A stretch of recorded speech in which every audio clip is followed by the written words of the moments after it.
பாபா ஓர் கருணாலயம், பாதம்தான் கமலாலயம். பாபா ஓர் கருணாலயம், பாதம்தான் கமலாலயம். சாய் அப்பா உறவுகள் அனைவருக்கும் வணக்கம். சாய் அப்பா மேல நம்பிக்கை வைத்து அவரை நினைத்துக் கொண்டு இருக்கும் உங்கள் அனைவரின் வேண்டுதலையும் சாய் அப்பா நிறைவேற்றுவார். நல்லதையே நினைப்போம், நல்லதே நடக்கும் என்றும் சாய் அப்பாவின் அருள் உங்களுக்கு இருக்கும். நம் மனதிற்கு இதமான சாய் அப்பாவின் இன்றைய அருள்மொழியை கேட்போமா? அன்பு குழந்தையே, நாளை ஒரு நல்ல செய்தி உன்னை வந்து சேரும். என்னை நினைத்து நீ வேண்டிய வேண்டுதல்கள் எல்லாம் பலிக்கப் போகிறது. நலமாக, ஜெயமாக, சுபிட்சமாக வாழப் போகிறாய். இத்தனை நாள் நீ பட்ட கஷ்டங்களும் அவமானங்களும் மறைந்து மற்றவர்கள் வியக்கும் வண்ணம் வாழப் போகிறாய். நீ கனவிலும் நினைவிலும் ஆசைப்பட்ட வாழ்க்கையை வாழப் போகிறாய். அதை நானே உனக்கு வரமாக அளிப்பேன். எப்போது என்னை நீ வந்து சேர்ந்தாயோ அப்போதே நீ என் பொறுப்பு.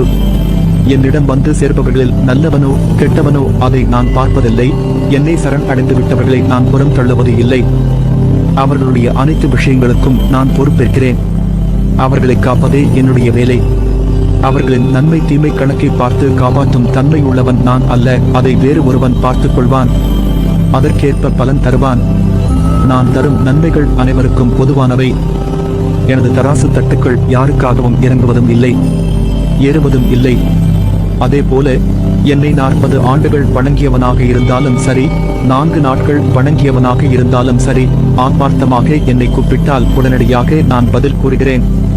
அதை புரிந்து கொள்பவர்களும் இருக்கிறார்கள். நான் சொல்லும் விஷயத்தை புரிந்து கொள்ள முடியாத அளவு மயக்கத்தில் இருப்பவர்களும் இருக்கிறார்கள். உனக்கு ஒன்று தெரியுமா? இவ்வுலகில் மனிதன் தன்னை தானே தேற்றிக் கொள்ளத்தான் அதிகம் போராட வேண்டிய இருக்கிறது. பட்ட அவமானத்தில் இருந்து, ஏற்பட்ட தோல்விகளில் இருந்து வெளியே வர அதிகம் போராடுகிறார்கள். ஆனால் அவர்களுக்கு ஒன்று புரிவதில்லை. அதற்கு காலமும் மனமும் நம்பிக்கையும் விட சிறந்த ஆறுதல் வேறொன்றும் இல்லை. எந்த ஒரு சூழ்நிலையிலும் செய்த தவறை மறைக்க அடுத்தவர் மீது பழி போடாதே. முடிந்தவரை செய்த தீங்கை ஒப்புக்கொண்டு மன்னிப்பு கேட்டுவிடு. அவர்கள் உன் மன்னிப்பை ஏற்கவில்லை என்றாலும் பரவாயில்லை. நீயாவது மன நிம்மதியோடு இருப்பாய். தகுதி உள்ளவர்கள் மட்டுமே இவ்வுலகில் வெற்றி பெற முடியும். இது காலத்தின் தீர்ப்பு. எவரையும் உயர்த்தி பிடிப்பதால் நீ உயர்ந்து விடுவதும் இல்லை, தாழ்த்தி பேசுவதால் தாழ்ந்து விடுவதும் இல்லை. நீ உன்னுடைய ஆற்றலையும் கடமைகளையும் ஒழுங்காக செய். நீ எதையாவது மாற்ற விரும்பினால் முதலில் உன் எண்ணத்தை மாற்று. நீ மாறாமல் எதுவும் மாறாது.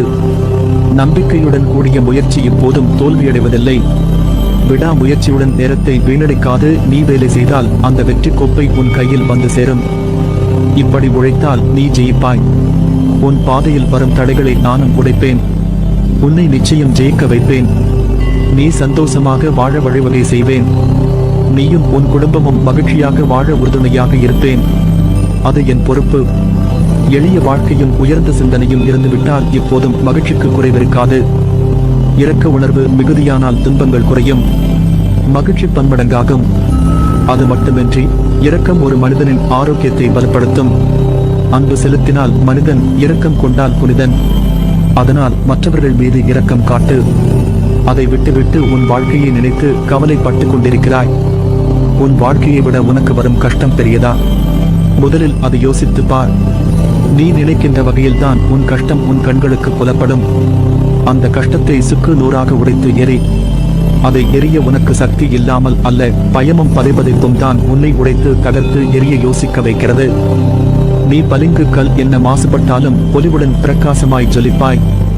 இப்படி மனதில் பாரத்தை சுமந்து உன் வாழ்க்கையை நீ பாரமாக உணர்கிறாய். உன் சாய்தேவா உனக்கான குரலை அசரீதியா ஒவ்வொரு நிமிடமும் உன் செவிக்கு எட்டும்படி உன் கண்கள் அதை பார்க்கும்படி கூறுகிறேன் அல்லவா? அதை புரிந்து கொண்டு மனதால் உணர்ந்து அறிவால் செயலாற்று. நீ எல்லாரையும் முக்கியம் என நினைக்கிறாய். அதை போல அவர்களும் நினைக்க வேண்டும் அல்லவா? அப்படி உன்னை அலட்சியப்படுத்தியவர்கள் நிச்சயம் நீயும் உன் சொந்தம் முக்கியம் என்று வருவார்கள். உன் அருமை அறிந்து உன் வாழ்க்கையில் நீ யாரை நம்ப வேண்டும், யாரை நம்ப வேண்டாம் என்பதை தெரிந்து புரிந்து பழகு.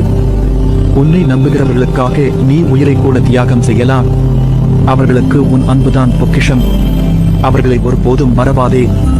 அவர்களுக்கு நம்பிக்கை துரோகம் மட்டும் செய்யாதே. அது பாவம். அதை நீ எங்கு போனாலும் அந்த பாவத்தை துடைக்க முடியாது. அதைப் போல நீ ஒருவர் மீது வைத்துள்ள நம்பிக்கைக்கு அவர்கள் பாத்திரம் இல்லாதவராக இருந்தால் அவர்களிடம் கடிந்து பேசாதே. அமைதியாக அவர்களை விட்டு விலகிவிடு. ஒருவர் உனக்கு நேரம் சரியில்லை என்று சொன்னால் அதை கண்டு கொள்ளாமல் என் போக்கில் விட்டுவிடு. உனக்கான நேரத்தை படைப்பவன் நானே. அதை உனக்கு நல்லதாகவும் வெற்றி உள்ளதாகவும் மாற்றுவேன். உன் வாழ்க்கையில் என் ஆசையுடன் கூடிய அருளும் உனக்கு கிட்டும். உன் அம்மாவாக அப்பாவாக நான் என்றும் துணை நிற்பேன். ஒருவர் கஷ்டத்தில் இருக்கும் போது கடவுளின் அனுக்கிரகம் கிடைப்பது பெரியது. அவர்கள் புண்ணியசாலிகள். அப்படிப்பட்ட புண்ணியசாலி தான் நீ. ஏனென்றால் கடவுளின் முழு அனுக்கிரகம் பார்வையும் உன் கஷ்டமான நேரத்திலும் உனக்கு கிடைக்கும். அது காற்று மூலமாகவும் நீர் புல் என எந்த வகையிலும் உனக்கு கடவுளின் பேரருள் கிடைக்கும். கஷ்டம் தரும் நிலைகளை எல்லாம் உடைத்து சுக்கு நூறாய் தகர்த்து எறிந்து உன்னை உனக்கே புதியதாய் தோன்ற வைப்பேன். புதிய வாழ்க்கையாய் புதிய புத்துணர்ச்சியுட ஒரு நல்ல எதிர்காலத்தை நீ பெறுவாய்.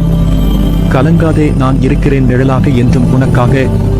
நீ செல்லும் இடமெல்லாம் உனக்கு துணை நிற்பேன்.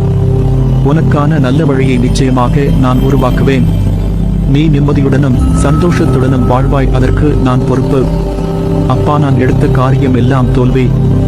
மீண்டும் ஒரு முறை முதலில் இருந்து ஆரம்பிக்க சொல்கிறீர்களே, சரியாக வருமா என்ன என்று யோசிக்கிறாய் தானே? நேற்று என்பது முடிந்து போன ஒன்று. இன்று உன் அருகில் நான் இருக்கும் போது தோல்வி உன்னை ஆண்டிவிடுமா? உன்னை கண்டு சிரித்தவர்கள் முன்னால் நீ கொடி கட்டி பறக்கப் போகிறாய். பணம், வீடு, நிலம், வாகனம் என்று அவர்கள் முன்னால் உயர்ந்து நிற்கப் போகிறாய். இனி நான் கூறும் வார்த்தைகள் வெறும் வார்த்தைகள் அல்ல, உனக்கான என் தெய்வ வாக்கு. இதை மறந்து மீறிவிடாதே. உன்னை நிச்சயம் நல்வழிப்படுத்துவேன். உனக்கான வழிகள் எல்லாம் வெற்றியாயிருக்கும். அதற்கு நான் பொறுப்பு. நீ மகிழ்ச்சியுடன் உன் வாழ்க்கையை வாழ்வாய். அதனால்தான் என் வார்த்தைகள் உதிர்வது உன் செவிக்கும் மனதிற்கும் மூளைக்கும் எட்டுகிறது. நீ என் பரிபூரண அருளும் ஆசிர்வாதமும் அன்பும் பெற்ற என் பிள்ளை.